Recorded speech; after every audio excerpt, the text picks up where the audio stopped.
नमस्कार विद्यार्थी मित्रांनो, माझं नाव सुहास भिसे. स्वागत आहे तुमचं सर्वांचं प्रज्ञा करंट अफेअर्स मराठी या आपल्या मायबोली भाषेतील एज्युकेशनल यूट्यूब चॅनलमध्ये. विद्यार्थी मित्रांनो, आज आहे 15 ऑगस्ट 2025. सर्वप्रथम स्वातंत्र्य दिवसाच्या सर्व विद्यार्थ्यांना करंट अफेअर्स मराठी चॅनलकडून आणि टीमकडून सर्वांना तुम्हाला या ठिकाणी स्वातंत्र्य दिवसाच्या हार्दिक शुभेच्छा. ठीक आहे. या ठिकाणी नवीन असाल, पहिल्यांदा हे चॅनल पाहत असाल तर चॅनलला या ठिकाणी अवश्य सबस्क्राईब सुद्धा करून घेऊ शकता. ठीक आहे. चला तर मग आपण आजच्या व्हिडिओला सुरुवात करूया. त्या अगोदर कालच्या व्हिडिओमध्ये जो काही शेवटचा प्रश्न विचारला होता त्या प्रश्नाचं उत्तर जाणून घेऊया. लिहून घ्या. भारतीय रेल्वेने चाचणी म्हणून चालवलेल्या आशियातील सर्वात लांब मालवाहू ट्रेन रुद्रस्त्र याची एकूण लांबी किती आहे, लेंथ एकूण किती आहे असं विचारलेलं आहे. तर बऱ्याच विद्यार्थी मित्रांनी अगदी योग्य उत्तर टाईप करून सांगितलं आहे. पर्याय क्रमांक बी. टोटल या ठिकाणी या मालवाहू ट्रेन रुद्रास्त्र याची या ठिकाणी लांबी किती आहे, 4.5 किलोमीटर. ही गोष्ट तुम्हाला लक्षात ठेवायची आहे. 100% अशा प्रकारचे प्रश्न विचारले जातात. क्लिअर.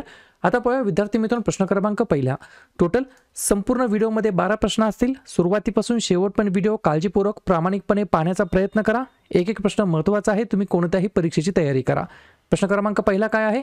यावर्षी 15 ऑगस्ट 2025ला म्हणजेच आजच्याच दिवशी आपण आपल्या प्यारा भारताचा कितवा स्वातंत्र्य दिवस साजरा करीत आहोत.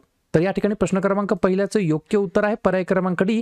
79 क्रमांकाचा या ठिकाणी आपण आपल्या भारताचा स्वातंत्र्य दिवस साजरा करीत आहोत 15 ऑगस्ट 2025ला. याच्यामध्ये कन्फ्युजन होऊ देऊ नका. सुरुवातीलाच आपण या ठिकाणी महत्त्वाच्या दिवसाबद्दल माहिती घेतलेली आहे. तर लगेच काय करूया, ऑगस्ट महिन्यातील जेवढेही महत्त्वाचे दिवस असतील त्याच्यावरती आपण एकदा चर्चा करूया.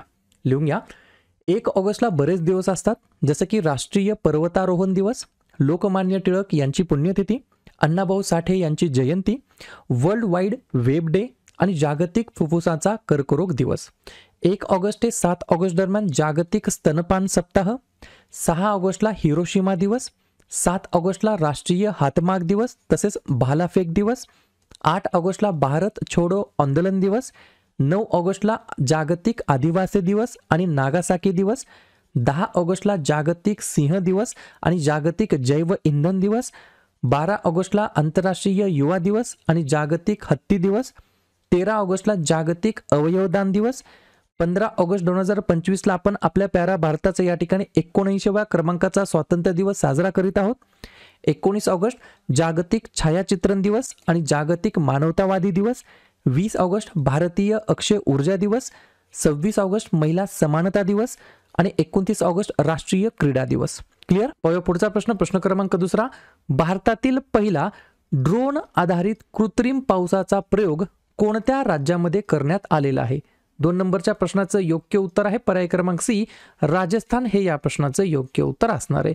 तर राजस्थान राज्याच्या अंतर्गत हे जे काही या ठिकाणी भारतातील पहिलं ड्रोन आधारित म्हणजे ड्रोन बेस्ड कृत्रिम पाऊस म्हणजे काय, आर्टिफिशियल रेन, बरोबर, याचा या ठिकाणी प्रयोग करण्यात आलेला आहे. कोणत्या राज्याच्या अंतर्गत, राजस्थान राज्याच्या अंतर्गत. ठीक आहे. प्रश्न आहे प्रथम घटनेबद्दल. तर लगेच बाकीचे जे काही प्रथम या ठिकाणी घटना घडलेल्या आहेत भारतामध्ये त्याच्यावरती आपण एकदा चर्चा करूया. तुम्ही अभ्यास किती करता हे महत्त्वाचं नाहीये. केलेल्या अभ्यासावरती तुम्ही रिव्हिजन परत किती वेळा मारता हे महत्त्वाचं ठरणार आहे. लिहून घ्या. ज्येष्ठ नागरिक आयोग स्थापन करणारे पहिलं राज्य केरळ. RBI कडून नॉन बँकिंग वित्तीय कंपनी म्हणजेच NBFC, बरोबर, याचा परवाना मिळवणारी पहिली भारतीय ई कॉमर्स कंपनी ठरली आहे फ्लिपकार्ट. भारतातील पहिले ई कचरा इको पार्क दिल्लीमध्ये. पहिले लाकडी गुरुद्वारा श्री नानक निवास पंजाबमध्ये. पहिला डिजिटल घराचा पत्ता प्रकल्प सुरू करण्यात आला मध्य प्रदेशमध्ये. भारताच्या भीम UPI ॲपचा स्वीकार करणारे पहिले कॅरेबियन देश ठरला आहे त्रिनिदाद आणि टोबॅगो. क्रूज भारत मिशनला पाठिंबा देणारे पहिलं राज्य ठरलं आहे गुजरात. पहिले डिजिटल नोमॅड विलेजचे उद्घाटन करण्यात आलं याक्तेन सिक्कीम या ठिकाणी. पहिले स्मार्ट इंटेलिजंट विलेज सातनवरी ठरला आहे. आणि पहिला ड्रोन आधारित कृत्रिम पावसाचा प्रयोग करण्यात आला आहे राजस्थान राज्याच्या अंतर्गत. ठीक आहे. पुढचा प्रश्न, प्रश्न क्रमांक तिसरा. वर्क फॉर विकसित भारत, तर हे जे काय पोर्टल आहे ते कोणी सुरू केलेलं आहे. 3 नंबरच्या प्रश्नाचं योग्य उत्तर आहे पर्याय क्रमांक बी. नीती आयोग हे या प्रश्नाचं योग्य उत्तर असणार आहे. तर नीती आयोग या ठिकाणी यांनी वर्क फॉर विकसित भारत नावाचं पोर्टल या ठिकाणी सुरू केलेलं आहे. पॉईंट लिहून घ्या. वर्क फॉर विकसित भारत पोर्टल अर्थशास्त्र, बिग डेटा, पायाभूत सुविधा, IT, टेलिकॉम, क्लायमेट चेंज आणि इतर क्षेत्रांमध्ये व्यावसायिकांची भरती करण्यासाठी योग्य ठरणार आहे. ठीक आहे. या ठिकाणी नीती आयोगाबद्दल बोलण्यात आलं. फुल फॉर्म आहे national institution for transforming India. स्थापना झाली 1 जानेवारी 2015ला. अध्यक्ष आहेत वर्तमानमधील पंतप्रधान नरेंद्र मोदी. उपाध्यक्ष आहेत सुमन केबेरी. CEO आहेत BVR सुब्रमण्यम आणि पूर्णवेळ सदस्य म्हणून राजीव गौबा यांची नियुक्ती झाली आहे. पुढचा प्रश्न क्रमांक 4. सायबर गुन्ह्यांना तोंड देण्यासाठी महाराष्ट्र राज्याने कोणती प्रणाली स्वीकारलेली आहे? 4थ्या नंबरच्या प्रश्नाचं योग्य उत्तर आहे पर्याय क्रमांक A गरुड दृष्टी. काय? गरुड दृष्टी. तर सायबर गुन्ह्यांना तोंड देण्यासाठी महाराष्ट्र राज्य सरकारने गरुड दृष्टी नावाची प्रणाली स्वीकारलेली आहे. 2-3 पॉईंट लिहून घ्या. सायबर गुन्ह्यांचा सामना करण्यासाठी महाराष्ट्राने एक प्रगत गरुड दृष्टी प्रणाली स्वीकारली आहे. दुसरा पॉईंट, मुख्यमंत्री देवेंद्र फडणवीस यांनी अशी घोषणा केली आहे की महाराष्ट्राकडे आता सायबर गुन्ह्यांचा सामना करण्यासाठी जगातील सर्वोत्तम प्रणाली आणि तंत्रज्ञान या ठिकाणी आणण्यात आलेली आहे. आणि तिसरा पॉईंट, सोशल मीडिया प्लॅटफॉर्मवरील गुन्हेगारी कारवायांचा मागोवा घेण्यासाठी आणि त्यांना रोखण्यासाठी गरुड दृष्टी हे साधन या ठिकाणी सादर करण्यात आलेलं आहे. ठीक आहे. कोणत्या राज्याने गरुड दृष्टी नावाची प्रणाली स्वीकारलेली आहे? तर महाराष्ट्राने.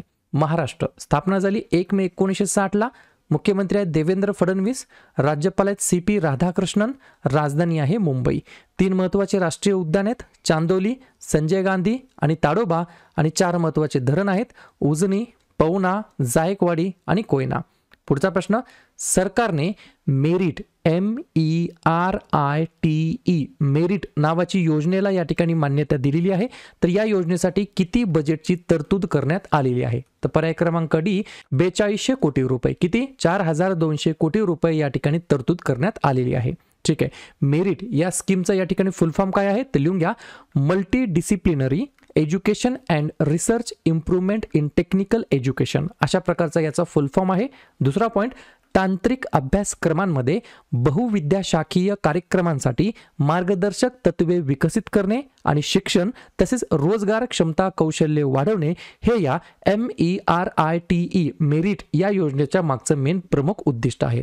पुढचा प्रश्न, गाय जत्रा हा जो काही उत्सव आहे, फेस्टिवल आहे, कोणत्या देशामध्ये साजरा केला जातो? तर पर्याय क्रमांक C नेपाळ हे या प्रश्नाचं योग्य उत्तर असणार आहे. तर नेपाळ देशाच्या अंतर्गत या ठिकाणी गाय जत्रा हा उत्सव या ठिकाणी साजरा करण्यात येत असतो. नेपाळ. वर्तमानमधील अध्यक्ष आहेत रामचंद्र पौडेल.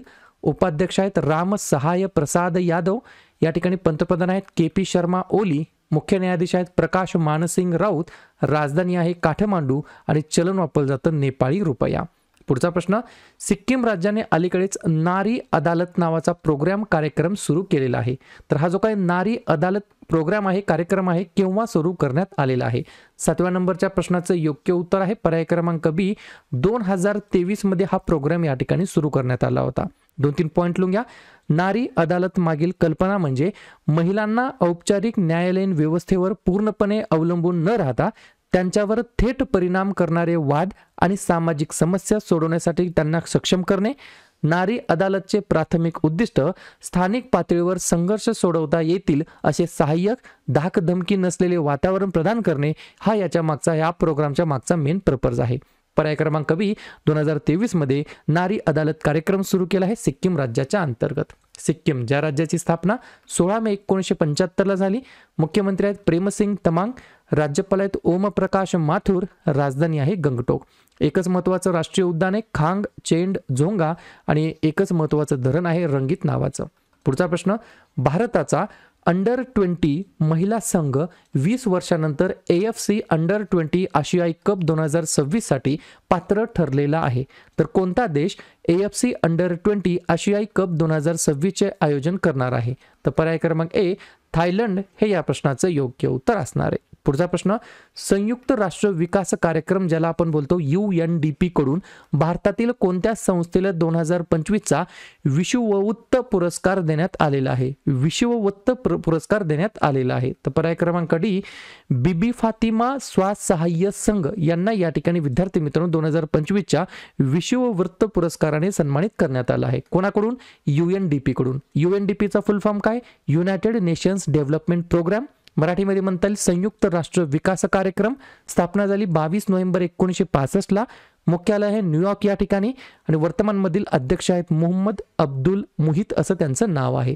पुढचा प्रश्न, नुकतेच लोकसभेमध्ये मंजूर झालेले आयकर विधेयक 2025 कोणत्या जुन्या कायद्याची जागा घेईल? या ठिकाणी पर्याय क्रमांक सी इन्कम टॅक्स ऍक्ट 1961 एवढाच आकडा तुम्हाला लक्षात ठेवायचा आहे. बरोबर, तर हे जे काय आयकर विधेयक 2025 आहे लोकसभेमध्ये मंजूर झालेलं ते या ठिकाणी इन्कम टॅक्स ऍक्ट 1961 ला या ठिकाणी या कायद्याची जागा घेईल. पुढचा प्रश्न, PM ई-ड्राईव्ह योजनेला अलीकडेच कधीपर्यंत मुदतवाढ देण्यात आलेली आहे? तर पर्याय क्रमांक बी मार्च 2028 पर्यंत या ठिकाणी विद्यार्थी मित्रांनो PM ई-ड्राईव्ह योजनेला मुदतवाढ देण्यात आलेली आहे. PM ई-ड्राईव्ह फुल फॉर्म काय आहे? Electric drive revolution in innovative vehicle enhancement scheme. बरोबर, तर भारतामध्ये इलेक्ट्रिक वाहनांचा म्हणजे EV चा अवलंब वाढवण्यासाठी हा गव्हर्नमेंटचं इनिशिएटिव्ह आहे. याला लॉन्च करण्यात आलं होतं 29 सप्टेंबर 2024 ला. कोणत्या मंत्रालयाअंतर्गत हे चालतं? तर अवजड उद्योग मंत्रालय. शेवटचा प्रश्न, झोमॅटोने कोणाला आपला नवीन ब्रँड अँबॅसेडर म्हणून नियुक्त केलेलं आहे? पर्याय क्रमांक ए शाहरुख खान हे या प्रश्नाचं योग्य उत्तर असणार आहे. तर SRKला या ठिकाणी झोमॅटोचं नवीन ॲज अ ब्रँड अँबॅसेडर म्हणून निवडण्यात आलेलं आहे झोमॅटोकडून. ठीक आहे, तर अशा प्रकारे विद्यार्थी मित्रांनो हे होतात 12 प्रश्न. उपक्रम कंटेंट हा जो काय प्रयत्न आपण सुरू केलाय मराठी भाषेमध्ये कसा वाटतो अवश्य कमेंट करत चला. आणि तुमच्यासाठीचा आजचा खास प्रश्न, आशियाई सर्फिंग चॅम्पियनशिपमध्ये भारताचे पहिले पदक कोणी जिंकलेले आहे? रमेश बुदिहाळ, अरविंद सिंग, शेखर कुमार की संतोष यादव? तर ज्या पण विद्यार्थ्यांनी या प्रश्नाचं योग्य उत्तर येत असेल त्या प्रश्नाचं उत्तर तुम्ही कमेंट बॉक्समध्ये देण्याचा प्रयत्न करा. प्रश्नाचं उत्तर चुकू द्या, बरोबर येऊ द्या, काहीच हरकत नाही. ट्राय करणं, प्रयत्न करणं हे सर्वात जास्त महत्त्वाचं आहे. तर दुसऱ्या दिवशी येऊन आपण दिलेल्या प्रश्नाचं उत्तर हे बरोबर आलं की चुकलं हे दुसऱ्या दिवशी येऊन नेहमी चेक करणं, अभ्यासामध्ये कन्सिस्टन्सी मेंटेन ठेवणं हे सगळ्यात जास्त महत्त्वाचं ठरणार आहे. तर लगेच काय करूया, ऑगस्ट महिन्यातील जेवढेही महत्त्वाचे दिवस असतील त्याच्यावरती आपण एकदा चर्चा करूया. लिहून घ्या. 1 ऑगस्टला बरेच दिवस असतात, जसं की राष्ट्रीय पर्वतारोहण दिवस, लोकमान्य टिळक यांची पुण्यतिथी, अण्णाभाऊ साठे यांची जयंती, वर्ल्ड वाईड वेब डे आणि जागतिक फुफ्फुसाचा कर्करोग दिवस. 1 ऑगस्ट ते 7 ऑगस्ट दरम्यान जागतिक स्तनपान सप्ताह, 6 ऑगस्टला हिरोशिमा दिवस, 7 ऑगस्टला राष्ट्रीय हातमाग दिवस तसेच भालाफेक दिवस, 8 ऑगस्टला भारत छोडो आंदोलन दिवस, 9 ऑगस्टला जागतिक आदिवासी दिवस आणि नागासाकी दिवस, 10 ऑगस्टला जागतिक सिंह दिवस आणि जागतिक जैव इंधन दिवस, 12 ऑगस्टला आंतरराष्ट्रीय युवा दिवस आणि जागतिक हत्ती दिवस, 13 ऑगस्टला जागतिक अवयवदान दिवस, 15 ऑगस्ट 2025 ला आपण आपल्या प्यारा भारताचा या ठिकाणी 79व्या क्रमांकाचा स्वातंत्र्य दिवस साजरा करीत आहोत. 19 ऑगस्ट जागतिक छायाचित्रण दिवस आणि जागतिक मानवतावादी दिवस, 20 ऑगस्ट भारतीय अक्षय ऊर्जा दिवस, 26 ऑगस्ट महिला समानता दिवस आणि 29 ऑगस्ट राष्ट्रीय क्रीडा दिवस. क्लिअर? जुलै महिन्यातील जेवढेही महत्त्वाचे दिवस असतील त्याच्यावरती आपण एकदा रिव्हिजन टाकूया. लिहून घ्या. 1 जुलैला भरपूर दिवस असतात, जसं की राष्ट्रीय डॉक्टर दिवस, राष्ट्रीय टपाल कामगार दिवस, CA दिवस, GST दिवस, वसंतराव नाईक यांची जयंती, महाराष्ट्र कृषी दिवस आणि SBI स्थापना दिवस. 2 जुलै जागतिक क्रीडा पत्रकार दिवस, 3 जुलै जागतिक प्लास्टिक पिशवी मुक्त दिवस. या ठिकाणी जुलैमधील पहिल्या शनिवारी म्हणजे 2025 मध्ये 5 जुलैला आंतरराष्ट्रीय सहकार दिवस आहे. 11 जुलै जागतिक लोकसंख्या दिवस, 12 जुलै जागतिक मलाला दिवस, 17 जुलै आंतरराष्ट्रीय न्यायासाठी जागतिक दिवस, 18 जुलै आंतरराष्ट्रीय नेल्सन मंडेला दिवस आणि अण्णाभाऊ साठे स्मृती दिवस, 20 जुलै आंतरराष्ट्रीय बुद्धिबळ दिवस, 23 जुलै लोकमान्य टिळक यांची जयंती, 26 जुलै कारगिल विजय दिवस, 28 जुलै जागतिक निसर्ग संवर्धन दिवस आणि जागतिक हिपॅटायटिस दिवस आणि 29 जुलै आंतरराष्ट्रीय व्याघ्र दिवस. क्लिअर?